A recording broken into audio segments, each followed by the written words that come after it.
Why sleeping around ruins females? I'm going to make this really quick. This is no scientific study or anything like that. I've been on this earth almost 4 decades now. I've seen a lot, done a lot, been around a lot of people, right? So I've dated a lot, had a lot of sex. I know how women roll in general. So I really just want to throw this out here as like a list of things that I wrote down. Just really off the cuff, off the top, of reasons why you don't want to sleep around. Someone asked a question, what's wrong with marrying a whore or someone that gets turned on easily? This is a really tough question, because it's like, on the one hand, you want to be like, oh, people should be free and we shouldn't be hypocrites and like judge women for sleeping around when we sleep around. But you have to understand that men and women are not the same. First of all, men and women are not the same. The way women choose men and the way that they are primed to sleep with a man, meaning what turns them on and what certain steps the man needs to take in order to get a woman in bed, is really the difference here that you have to take that into account. You can't just be like, oh, it's totally equal. Men and women are totally equal. And there's so many people who do that because they're on this kick. They're on this like equality kick. And that's nice, man. It's like, on the one hand, yeah, sure, we want everyone to be equal and we don't want anyone to be discriminated against and oppressed or socially or economically, right? I get it. Like, I get that. But you have to take into account nuance, right? You have to take into account the fact that men and women are not the same biologically. We're not the same in our nature. We're not the same in our motivations. We're not the same in what we want out of a partner, right? So you can't use the same yardstick. And this is what women like to do when you're arguing with them or when they're trying to make their point. They always try to equalize things, because when they equalize things, they can point the finger at you and say, well, you do it too. And this is where women hide a lot. They hide in the you do it too excuse, meaning, well, you sleep around too, maybe, but we don't have the same access to sex that you do, and we don't have the same amount of sex that you do. Women are always having sex. So this is what you have to understand, that they have the same kind of sex drive we have. The difference is that their standards are astronomically higher than most men's. All we need is like, she got decent ass, she got some nice titties, her face can be whatever. Like, if she's got a good ass and nice tits, like even if she's fat, like there's fat porn out there, like our standards are nowhere near as high as women's. And women's standards are not just physical, they're physical in addition to other things, right? So this is why when a woman is a whore, this is why it's a problem, because it goes against what they're not choosing you, but they're choosing some other guys to sleep around with, right? So on the one hand, people be like, well, you're just bitter because you're not getting chosen. Well, yeah, but it's also, you have to factor in the love part, right? It's like, yeah, I want to have sex, but I can't do it, so it's not fair. So it's like, you can't say it's equal. If men can't have sex in the same way that women can have sex, then it's not equal. You can't equalize it. So any woman who says, oh, you're having sex too, therefore you can't call me a whore because you're a whore too. It's like, no, I'm not having sex in the way you're having sex. Like, you have unlimited access. You are put on a pedestal as far as relationships are concerned, as far as sex is concerned. Men are not. Men don't get compliments. No one buys us drinks. No one takes us on dates and pays for dinner. No one pursues us. We have to do all that, right? So it's not the same. So any dumb little bimbo or little e-thought trying to, attack you and roast you and say, oh, it's the same. You're a whore too. You're just mad because you can't get laid. All this shit. It's not the same. Not the same thing, first of all. All right, now let's get into why, if a woman is a hoe, what happens? Well, first of all, you have to understand that women, again, women and men are not the same. Women are emotionally based. They are based in their emotions. They are emotionally driven. Men are emotional in a different way. Men have a purpose and a plan. Men are goal-oriented. We have our sights set on something down the road. This is how men kind of are set up. Women are more global. They're more like, broad, that like they're more social, they're more about feelings, they're more about things that we don't focus on. And that's, in a way, can be a compliment to us. That can be a good thing, because we need some kind of this is why it's such a good thing if men and women come together and are married in a normal marriage and a normal love. The problem to it today is there's no normal love. The problem with today is all these, relationships and these marriages are not working because people are not putting love and the bond of love, and people don't know what love is anymore. And they're so selfish and they're so narcissistic and they're so driven on certain things that are not really that important down the road, such as money. I mean, not to say money's not important, but when you put a price tag on your love and you say, oh, well, I can't get married to anybody who's poor or anybody who's not this, or, I need a guy with a house or that like you limit things. And not only that will bleed over into your actual love. Many people today they don't know how to love each other, man. That's a big thing. But you got to understand that men and women are different mainly in their, how they approach things. Women approach things emotionally. They approach things from a kind of a selfish viewpoint, or I forgot that word. Damn, there's a word for it.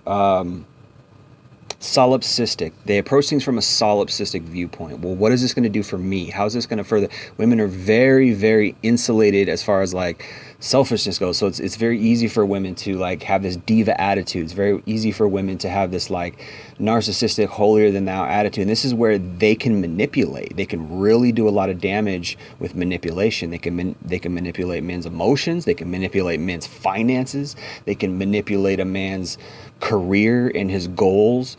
All these things. They can do things to us that we never even realized, not only in the bedroom, like sexually, like what that does to us. Like if you believe in like Indian, your soul and chakras and all this kind of stuff, when we have sex, like it changes us. We're like, whoa, like something was opened up in me, something on an almost biological level, right? So women have power over men and they know this, and so they can manipulate. And this is a big, big problem when you don't have parents who discipline their daughters, and you don't have a society that has checks and balances for women. So women really have just a free, it's like a free for all. We used to have these, I think we call them flag days or something, or no, we call them field days. We used to have these field days in elementary school. We call them field days, and it was just like a free for all where you just go out and play. There's all kinds of games. It's almost like a carnival at your grade school, your elementary school. And it's like, this is how women are in life. Like they have a field day. Women have a field day because they have so many damn options. Every man is trying to come at them. They can use this man for vacations. They can use this man for sex. They can use this man for an emotional tampon. Like all the things that we talk about have to do with gynocentrism, have to do with how women are. So like that right there is a very bad base, because women say, hey, I'm more important than men. They want me. I'm not chasing them. They're chasing me. Women see this. They notice this around 15, 16. It's just part of, like, they know everybody wants to fuck them. They know that their worth in this life is revolving around sex, and they're okay with that, and this is the irony of modern feminism, is it at some point it attempted to throw that away and say, hey, I'm more than just a sex object. I'm I can work and I can do these things. I can achieve things, and I can have dreams and be something, right? And that's great, but look at the way they did it. Look at second wave feminism, right? So why was second wave feminism, introduced in that scenario? What did second wave feminism do? It said, oh, you're more powerful if you have sex, right? Already something insidious, an insidious tenet, an insidious philosophy crept into your equality movement, and then it warped itself from something where it's like, hey, I just want equal rights as a woman. I just want to be able to do great things and have the potential and be accepted and be treated like an equal in the voting and workforce and things like that. It went from that to, hey, I'm a woman, I can go have sex, and I'm identified by how much I sleep around. And it's like, the real insidiousness there is, the reason why they say that is because they're still using men. If they really didn't need men, they wouldn't have to announce to the world that, hey, I can have sex. Like, it wouldn't matter if they didn't need men. They still need men. They need our finances. And the reason why that's a big thing is because, like, it's this bipolar thing where on the one hand, like, you don't have to judge me for being sexual. You don't have to, you shouldn't judge me for being sexual, but also I'm going to use my sex to get a high quality man. I'm going to use my sex appeal to get a man with money, right? So it's like this weird paradox. It's really almost kind of a hypocrisy. It's kind of a contradiction. It's an oxymoron, right? When you really think about it, like, oh, you're going to achieve equality through being a sex worker on OnlyFans. Like, it doesn't make sense.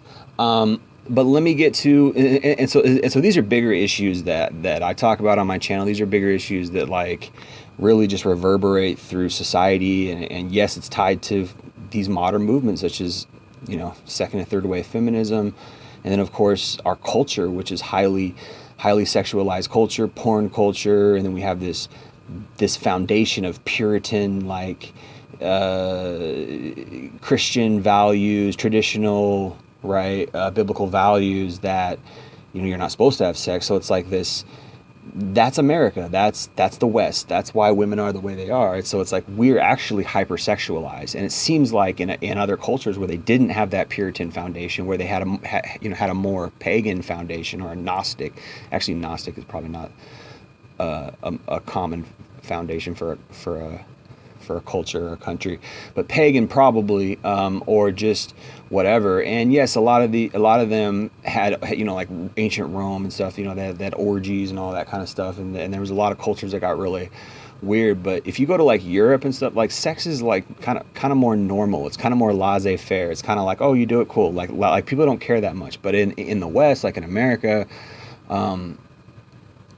USA, sex, and I think that culture has saturated, like, I'd say the UK, England to some extent. But if you go to certain countries like in Eastern Europe, you'll realize that like they're very relaxed as far as sex goes. They're very like, it's not as big of a deal because they didn't have that foundation of Puritan Christian values that that said sex was so bad. So it's almost like it makes sex more intense in the West because it's more naughty. It's more, but irregardless, women have used sex to get what they want. They've used sex to gain power, and this is the problem. This is the problem with this culture. So let me get into these. Let me get into these reasons, and this is kind of just a list that I wrote down of why marrying a whore. Let me go back and read this is the question: what's wrong with marrying a whore, someone that gets turned on easily? Please give detailed reasons below. And this is what I said. I said it's disgusting when you think about it. It tarnishes the bond you have because her body has been shared by many men.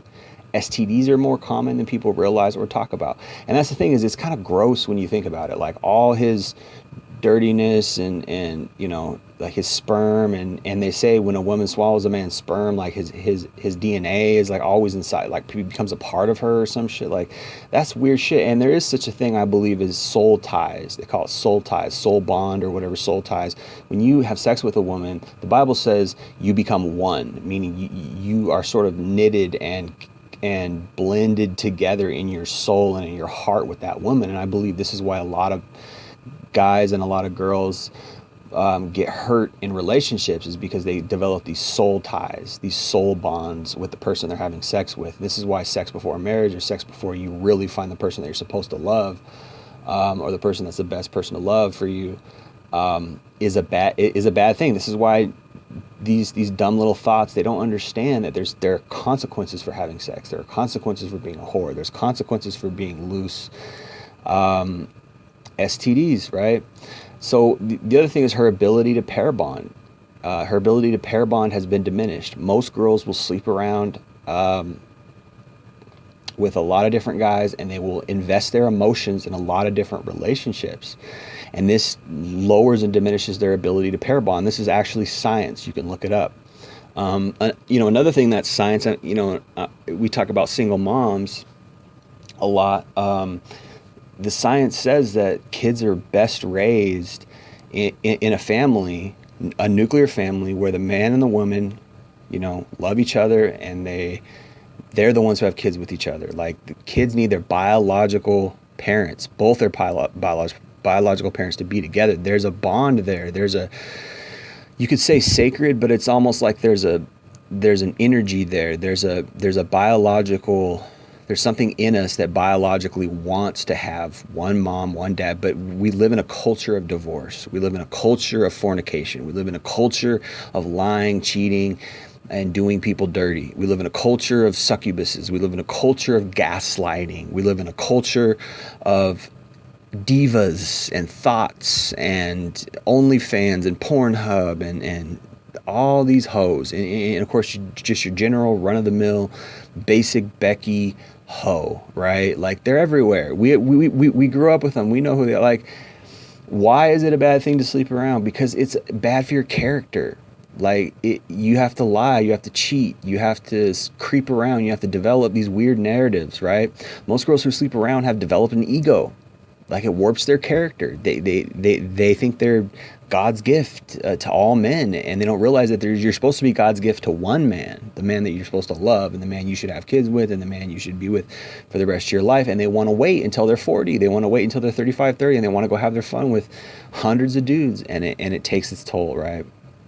So the thing is they have to make it look also, they have to make it look like they're not promiscuous to their friends and family, right? They have to create false narratives surrounding why they're single, right? You know, their friends and their mom and their sisters are, why are you single? Why haven't you settled down? Why don't you find somebody? They have to create this narrative that, like, oh, it's just so hard for me to find somebody. All the guys I date are just jerks and I can't find anyone. Like, when the truth is they want to sleep around, right? And so this is where, and that also creates tension between men and women, because their moms and their sisters and their friends are like, why can't my friend find a nice guy? She's so great and she's so pretty, and they don't realize she just wants dick. She's out getting torn up, right? That's all she's been doing, right? So it's like, they got to create these false narratives, and then their friends and their mom and their sisters or whatever blame men, and then they're like, oh gosh, there's no good men out there, and then they get weird, and they creep into your relationship with her, and they try to, you know, do all this weird shit. I mean, that's kind of, you know, stuff for another video, but that does happen. So they create these narratives, right, around why they're single, so they don't get judged by their peers and relatives, right? They have to create these false narratives, like, I'm just finding myself, or I'm just enjoying being single. Like, that means you're getting dick every night. So really, I just want, you know, I want people to be, I want my listeners to like, don't be fooled. Don't be naive. If a girl's single, she's not married, she's taking dick. And if she's in a relationship, and even if she's married, sometimes she's cheating a lot of times. But many of them, you know, we also got this single mom epidemic, right? I think I heard a number around 40% of single women are now single moms. 40% or something on the dating sites are single moms, or maybe it's just Tinder, like 40%. It's like every time you go on a dating site, it's nothing but single moms. It's like single mom, single mom, single mom. It's so common, and it's like, that's a big problem, man. That's a product of being a whore, a product of promiscuity, man. You get kids out of wedlock, kids that are not planned. Yeah, they'll love the kid and blah, blah, blah, but it's like, the kid's going to grow up with a handicap. He doesn't have a good father. He doesn't have a father that loves the mother. Her mom was a hoe. She slept around, and now she's going to hide that fact for the rest of her life. Or until the kid's 18 and he realizes, hey, yeah, there's hoes out here, and mom was a hoe, and that's how I'm a little bastard kid. And it's like, they can do a good job of hiding it, but at the end of the day, like, the biological dad is not in the picture, right? The truth is going to come out sooner or later that mom was a hoe, right? And it's like, that affects the kid. Like, it could, like, unless she brainwashes him, and that's kind of the new kick, is what these leftists and these liberal, feminist women are trying to do, is they're trying to brainwash the mom, or not, they're trying to brainwash their kids to, like, not be like, that's toxic masculinity to say a woman is a hoe, and, like, don't be like that. They're trying to raise, and it's like, there's this big kick on it, and it's like, dude, you're glossing over the truth. That's all you're doing. You're glossing over the truth. You're glossing over the reality, is that women are not supposed to be meant to sleep around. People are not supposed to sleep around. They're supposed to get married and find love. And it's like, and also there's a difference between sleeping with 200 guys in 5 years and maybe dating one guy for 5 years or whatever. I mean, there definitely is a difference there, but still, she's going to love that guy. You date one guy for 5 years, she's going to love that guy. Then it doesn't work. And how much emotions did she invest in that guy? How much emotions did she invest in that relationship? How many great times did they have? How many moments did they share? How many ups and downs did they conquer together? And then all of a sudden they don't work out, and now she's with you, and it's like there's a higher chance that she's going to break up with you if she broke up with that guy. Like, people are like serial daters. They just jump from relationship to relationship. It's like, yeah, just because you were in a 4-year relationship and then you got out of that and got into another 4-year relationship and then got out of that and got into another 4-year relationship, like, that doesn't mean that like you're not tainted. Like, it's not as bad as sleeping with 200 guys, because that's just your body is just being used, and that's disgusting. And I think there's energy there. That's the thing, is I think there's energy when people sleep around. Like, there's an energy that's being transferred, and it's kind of gross, right, if you think about it. So single moms are a huge no-no, man. And pretty much women who sleep around are really cocky. They're not humble. They're certainly not submissive. Like, a woman being submissive is going to start to phase out. Like, that's going to be a thing of the past. Guys like submissive women, right? It's not that guys want to rule. It's just that it's just the way it is. Like, a lot of people, and actually a lot of women like to be submissive. I don't want a woman trying to run the show. I don't want to have to, vie and position myself and battle for, who's leading the relationship with a woman. No, it's not that I want all the power. It's just that I'm a man. I want to be a man in the relationship, and women like to be submissive. Women, it's natural for a woman to be submissive to a man. They like it. It's just so this whole brainwashing is really against female nature. That women can be leaders too. Women this, and it's like, that's unattractive to me. Like, I don't want to be around a woman who's like, I want to lead, or who she's trying to manipulate or something. It's like, I like women who are submissive, and it's like, anyway, they don't know how to treat and love a man. Like, either way, like, even if they're more for equal, even if they're not as submissive, like, they don't know how to treat and love a man. Like, women do not know how to respect a man. They don't know how to love a man. They don't know how to be loyal. How can they be loyal when they're hypergamous, right? How can a woman be loyal when she's hypergamous? She's always looking for the bigger, better deal. Oh, is this the right guy for me? Can I get a better guy? Can I get a guy with more money? Can I get this? Can I get that? It's like,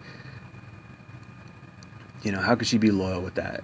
Instead, like, find a girl who loves you and like really trying to build you up, really trying to make you happy, like, really cares, really is very affectionate towards you. Like, she's really emotionally invested. Like, as opposed to these other girls where, like, you got to buy them flowers all the time. You got to do this. You got to do that. You're always trying to impress them. It's all about her. Like, that's the thing. They get cocky. They're not humble, and they want to run the relationship. And this happens after they've slept around a lot, because they know all these guys will do anything for them. And like, I've had women tell me, like, guys want to marry me, and like, they use it as like a bragging point. Like, oh, I'm special because guys want to marry me. Like, you're just pretty. There's a lot of weirdo guys out there who think because a woman's pretty that they want to marry her, and that's stupid. And it's like, they don't, like, it's a sick society that doesn't put any standards on a woman to where she doesn't have to have good character or a quality personality. All she has to be is attractive and have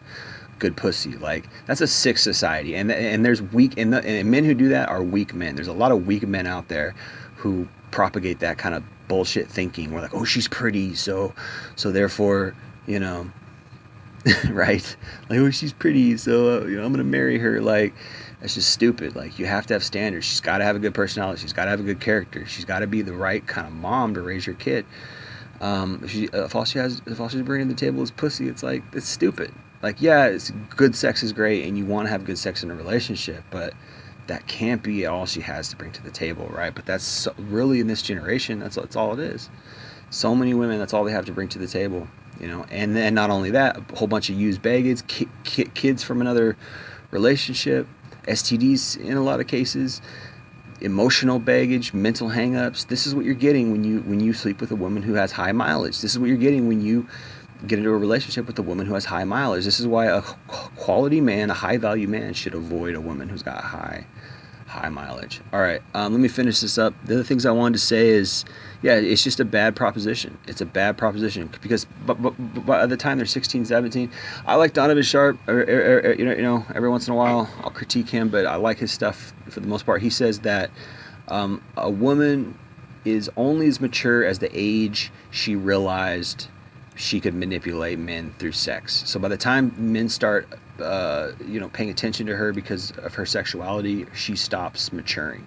She stops at that age. So a lot of times it's like age 14, 15, 16, 17, in between there, because girls age, their bodies mature quicker than guys. So a lot of times 14, 15, 16, they have adult, you know, female bodies. So by the time men start looking at them like that, they realize, oh, I don't have to evolve. I don't have to adapt. I don't have to develop a good character.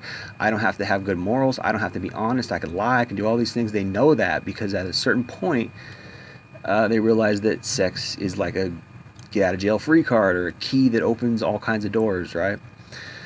That's an interesting thing. I don't know if it was Donovan Sharp who coined that idea, or if it was Rollo Tomasi, but it's pretty true, or if it's just some idea that has been floating around the manosphere and the red pill community. But that's very true. With the moment a woman realizes she can use sex to get what she wants, she stops maturing, and that's a problem, right? That's a big problem. Okay, women are all about their sexuality. They know everybody wants them. It becomes part of their personality. Guys want to fuck me, guys. Everybody treats me great because I'm pretty. Everybody's trying to take me to dinner and buy me drinks and take me on vacation. And like, this is why guys have money, so they can do this with women, so they can woo her with money. And it's like, this is why divorce is at 50%, man, because you don't put money first. You don't put sex first. And women are doing this, and they don't have a good character. They're not maturing, right? So I think that the lifestyle these women lead before they find love really damages their future, and it really damages their relationships. A lot of it probably is not noticed, and a lot of it is overlooked because it gets glossed over. It gets washed out by the fact that, he's a guy who has a house, and now we have money, and now I'm taking care of his kids or my kids, blah, blah, blah, and I'm the housewoman. So a lot of it just gets forgotten or forgiven, and maybe a lot of it gets swept under the rug. But still, I don't think, old habits die hard. I don't think every woman who used to be a slut is going into relationships and not still being that slut, or it doesn't affect them. Like, it does, man. These lifestyles, it really can affect them.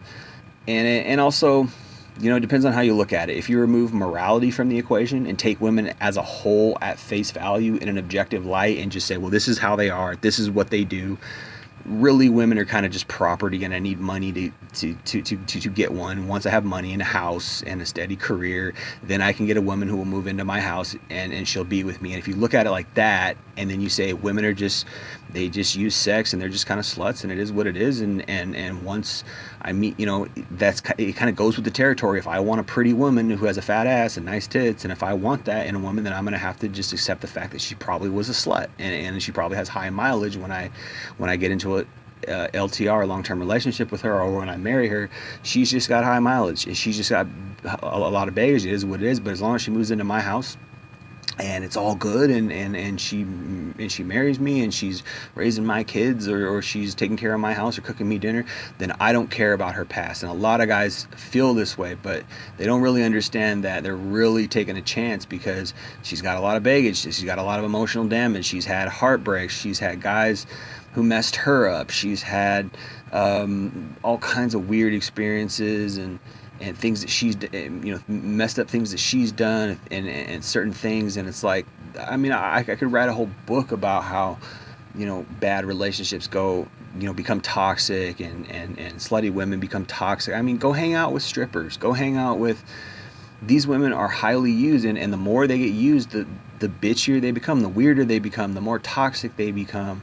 The more kind of mental they become, and not all of them can handle it. Like, maybe a lot of women these days can, because they're so used to incorporating sexuality into their lifestyle now. But there's a lot of red flags. There's a lot of consequences that could happen. But if you look at it like that, and you say, I'll treat women with kid gloves, and I just realize that they're mostly whores, and hopefully I can get one that won't fuck me over and won't divorce me or won't mess around and fuck me up emotionally or try to kill me or some crazy shit, because some of these women are crazy out here, man. I would just say, you don't want to be around highly used women. You don't want to do that. It's like, save yourself the trouble. She's probably gonna screw you over. I mean, the reason why she's been with so many guys is because her attention span's shitty. She likes one guy for one reason. He's cool, or he's this, or he's that. They have a lot of fun, and then she gets bored of him, and then she moves on to the next guy, and they do the same thing. She likes him, and then she gets bored of him, moves on to the next guy, and so like she's in a pattern of moving on, of curving guys. At some point, she might get bored with you and say, all right, this marriage is not what I want. This relationship is not I thought it was, and blah blah blah. And maybe she realizes she just wanted your stability, your security, your money, and then at some point, 5 years down the road, 10 years down the road, she starts cheating. She's like, this isn't what I thought it was, and I want to go back to my old lifestyle, or I don't love you anymore. I found another guy, or blah. Like all these things that can happen. Like, but you just think that, oh, you're just a lucky one. You're lucky number, 89. She's been with 88 other guys, but you're lucky number 89, and she just finally found one. Oh, he's the one. I married him. He's the 89th guy I slept with. So you're telling me you slept with 89 other guys, and none of them even came close to this one guy because he's just for some reason special and perfect, probably because he has a really nice career or whatever, because this is how the female brain works. This is why men and women are not the same,